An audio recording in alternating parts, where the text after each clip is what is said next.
그들이 곡식을 나귀에 싣고 그곳을 떠났더니 한 사람이 여관에서 나귀에게 먹이를 주려고 자루를 풀고 본즉 그 돈이 자루 아귀에 있는지라. 그가 그 형제에게 말하되 내 돈을 도로 넣었도다. 보라, 자루 속에 있도다. 이에 그들이 혼이 나서 떨며 서로 돌아보며 말하되 하나님이 어찌하여 이런 일을 우리에게 행하셨는가? 그들이 가나안 땅에 돌아와 그들의 아버지 야곱에게 이르러 그들이 당한 일을 자세히 알리어 아뢰되 그 땅의 주인인 그 사람이 엄하게 우리에게 말씀하고 우리를 그 땅에 대한 정탐꾼으로 여기기로 우리가 그에게 이르되 우리는 확실한 자들이요 정탐꾼이 아니니이다.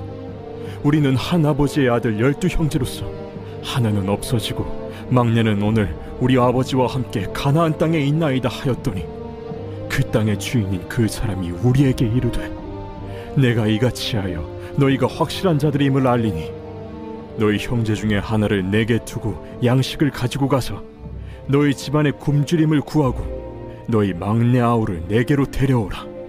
그러면 너희가 정탐꾼이 아니오 확실한 자들임을 내가 알고 너희 형제를 너희에게 돌리리니 너희가 이 나라에서 무역하리라 하도이다. 하고 각기 자루를 쏟고 본즉 각 사람의 돈 뭉치가 그 자루 속에 있는지라.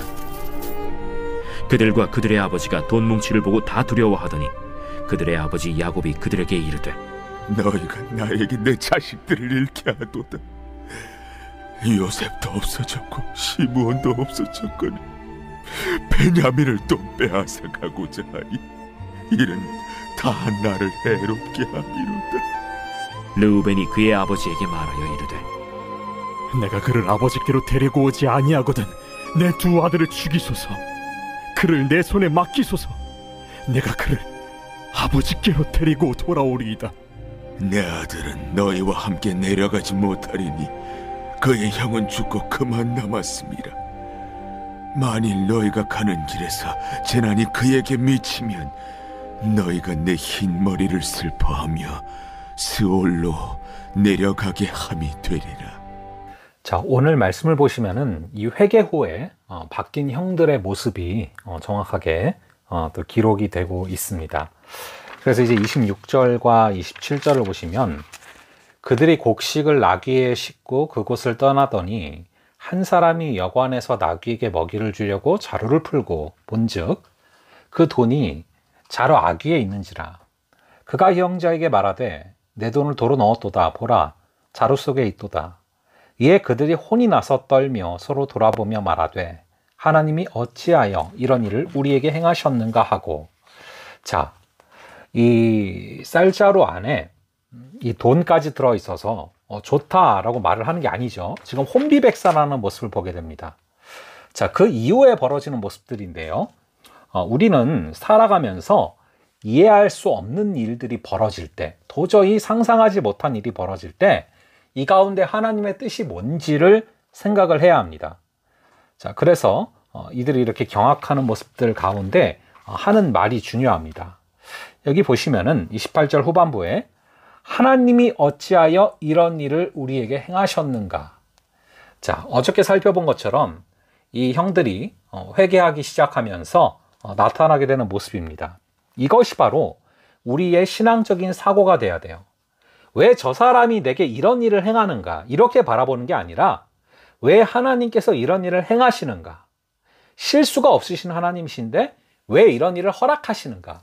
자, 이 시각으로 바라봐야 된다는 것이죠. 그래서 하나님이 어찌하여 이런 일을 우리에게 행하셨는가, 이것이 우리의 삶 가운데 우리의 삶을 해석하는 중요한 질문이 되어야 한다라는 것입니다. 자, 이어서 29절에 보면 그들이 가나안 땅에 돌아와 그들이 아버지 야곱에게 이르러 그들이 당한 일을 자세히 알리어 아뢰되. 어떻게 알렸대요? 자세히 알리어 아뢰되 그 땅의 주인인 그 사람이 엄하게 우리에게 말씀하고 우리를 그 땅에 대한 정탐꾼으로 여기기로 우리가 그에게 이르되 우리는 확실한 자들이요 정탐꾼이 아니니이다 하면서 쭉 이어지는 내용들은 사실은 우리가 앞에서 살펴본 내용이기 때문에 그냥 넘겨버릴 수도 있는 내용이겠지만 사실 그러면 안 됩니다. 이게 굳이 또 나와 있는 이유는 중요하니까 성경에 2번 써놓은 겁니다. 자, 그래서 우리가 이런 부분들도 그냥 흘려보내지 말고 정확히 봐야 돼요. 하나님이 써놓으신 대로 그대로 봐야 됩니다. 그런데 여기 보시면 그들이 이제 형들이 그들이 당한 일을 자세히 알리어 아랬대요. 자세히 다시 얘기하고 있는 것입니다. 아버지한테 자세히 말씀을 해드린다는 것이죠. 이게 또 바뀐 모습 중에 하나입니다. 전에는 아버지가 말하기 전까지는 뭐 어떤 의견도 내지 않았고요. 그냥 서로 멀뚱멀뚱 보고만 있고 이렇게 자세히 말하는 과정들이 없었는데 정말 회개하고 하나님의 마음을 느끼게 되고 조금씩 변화되면서 이렇게 아버지에게 자세히 친절하게 말씀해드리는 그런 모습이 나타나고 있는 것입니다. 자, 이어서 35절과 36절에 보시면 각기 자루를 쏟고 본즉 각 사람의 돈뭉치가 그 자루 속에 있는지라. 그들과 그들의 아버지가 돈뭉치를 보고 다 두려워하더니 그들의 아버지 야곱이 그들에게 이르되 너희가 나에게 내 자식들을 잃게 하도다. 요셉도 없어졌고 시므온도 없어졌거늘 베냐민을 또 빼앗아 가고자 하니 이는 다 나를 해롭게 함이로라. 자, 여기서 이 야곱이 굉장히 이제 35절에 보니까 두려워하는 그런 모습을 보이게 되죠. 그리고 염려가 계속 이어지는 모습들이 나타나게 되는데요. 이 36절을 보면은 참 안타까운 야곱의 모습이 그대로 그려집니다. 그러니까 여전히 요셉과 베냐민 말고는 아들도 아닌 거예요. 뭐 그런 뉘앙스죠. 아직 야곱은 갈 길이 먼 사람입니다. 자, 그런 가운데 내 자식들을 잃게 하도다. 요셉도 없어졌고 시므온도 없어졌거늘 베냐민을 또 빼앗아 가고자 하니. 자, 여러분, 이게 바로 우리들의 사고방식이죠. 사람들은 내 눈에 안 보이면은 없어졌다고 생각을 합니다. 그러나 여러분, 내 눈에 안 보인다고 없어진 게 아닙니다. 심지어 죽는다고 없어진 게 아닙니다. 여전히 하나님께서 역사하고 계시는 것이죠. 자, 그런 가운데 야곱이 하는 얘기가 이는 다 나를 해롭게 함이로라. 여러분, 하나님께서 우리의 삶 가운데 하나님의 일을 한 걸음 한 걸음 행하시는 중이시고 이루어 가시는 중이세요. 우리가 이것에 대한 영적인 눈을 떠야 됩니다. 그런 하나님께서 지금도 하나하나 당신의 뜻을 이루어 가신다. 이 눈을 뜨지 못하면 사람들이 다 내게 해를 끼친다고 생각을 해요. 이렇게 36절에 나오는 것처럼 이는 다 나를 해롭게 함이로라. 자, 이런 모습이 나타나게 된다는 것이죠. 자, 그러나 하나님을 알게 되면 우리가 다 사람들이 나를 해롭게 하는 사람들이다, 나한테 피해를 끼친다 생각하는 게 아니라 하나님께서 나에게 붙여주셨고 하나님께서 심지어 내가 도울 수 있도록 그 사람을 허락하셨고 나로 하여금 도울 수 있는 힘을 주신 것이 은혜다라는 것을 깨닫게 되는 것이죠. 자, 그런 모습들, 우리의 모습이 되기를 바라고요. 이어서 37절에 보시면 르우벤이 그의 아버지에게 말하여 이르되 내가 그를 아버지께로 데리고 오지 아니하거든 내 두 아들을 죽이소서. 자, 이렇게 앞서서도 살펴봤지만 르우벤은 항상 좀 결정적일 때 헛발질을 합니다. 여기서 또 이렇게 쓸데없는 얘기를 해서 야곱의 마음을 또 격동시키는 그런 모습들을 우리가 바라보게 되는데요.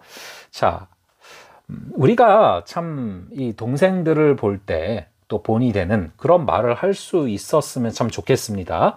또 우리를 또 따를 수 있는 그런 사람들이 있을 때 그들에게 시험 드는 말을 하지 않을 수 있기를 간절히 바랍니다. 그러려면은 하나님을 경외해야 돼요. 그리고 남을 배려해야 됩니다. 그럴 때 하나님께서 지혜를 주시는 것이죠. 자, 38절 마지막 구절들 보시면은 여전히 야곱은 변하지 않는 모습입니다. 여전히 넘어지고 쓰러지는 그런 모습들을 바라보게 됩니다. 근데 이 장면들을 통해서 우리가 계속 깨닫게 되는 것은 형들이 여러분 결국에는 요셉에게 범죄했다라는 것을 인정하고 입 밖에 내뱉으면서 회복이 시작됐고 오늘 본문에 보면 형들이 그래도 변화된 모습들이 나타난다는 것이죠.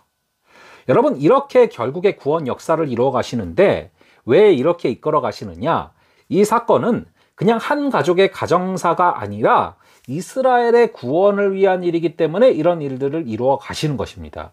흉년을 허락하시고 흉년을 통해서 야곱과 가족들이 다시 애굽으로 오게 하시고 이런 일을 일으키시는 것, 하나님의 놀라운 구원의 섭리고 결국에는 이스라엘이 구원받고 또 결국에는 예수 그리스도가 오시기 위한 그 과정이기 때문에 이런 일들을 허락하신다라는 것입니다. 자, 이렇게 하나님께서 오늘도 하나님의 일을 한 걸음씩 이루어 가신다. 이 눈을 뜨고 걸어가면은 다 나를 해롭게 하고 손해보게 하는 사람들이 아니라 하나님께서 역사하시는 그런 과정 가운데 있다는 것을 깨닫고 걸어가게 될 줄로 믿습니다. 자, 그럼 잠시 기도하겠습니다.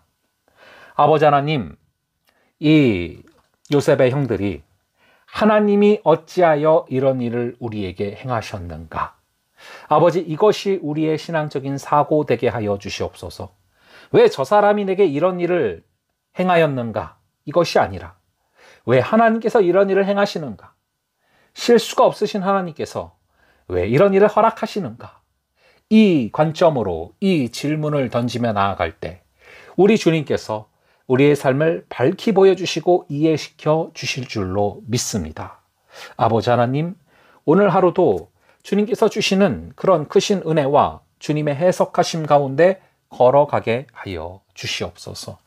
아버지 하나님, 또한 이 야곱의 모습을 통하여서 하나님께서 하나님의 일을 한 걸음씩 이루어 가시는 것을 우리가 깨달을 때, 그 영적인 눈을 뜨게 될 때 사람들이 다 나를 해롭게 하는 사람들이 아니요, 하나님께서 나에게 돕게 하시는 그런 영혼들이 있을 때 아버지, 그것 가운데, 그 과정 가운데 하나님께서 나에게 놀라운 힘과 능력을 허락하심에 감사하며 하나님의 나라를 이루어가게 하실 줄로 믿습니다. 아버지, 오늘 하루도 우리의 눈에 보일 때는 그저 그런 순간들, 별로 큰 의미가 없어 보이는 순간들 같을지라도 그 과정을 통해서 우리 주님의 놀라운 구원의 역사가 이루어지고 있는 중임을 잊지 말고 걸어가게 하여 주시옵소서. 감사드리고 이 모든 말씀 우리 주 예수 그리스도의 이름으로 기도합니다. 아멘. 예, 그러면은 또 다음번에 뵙도록 하겠습니다.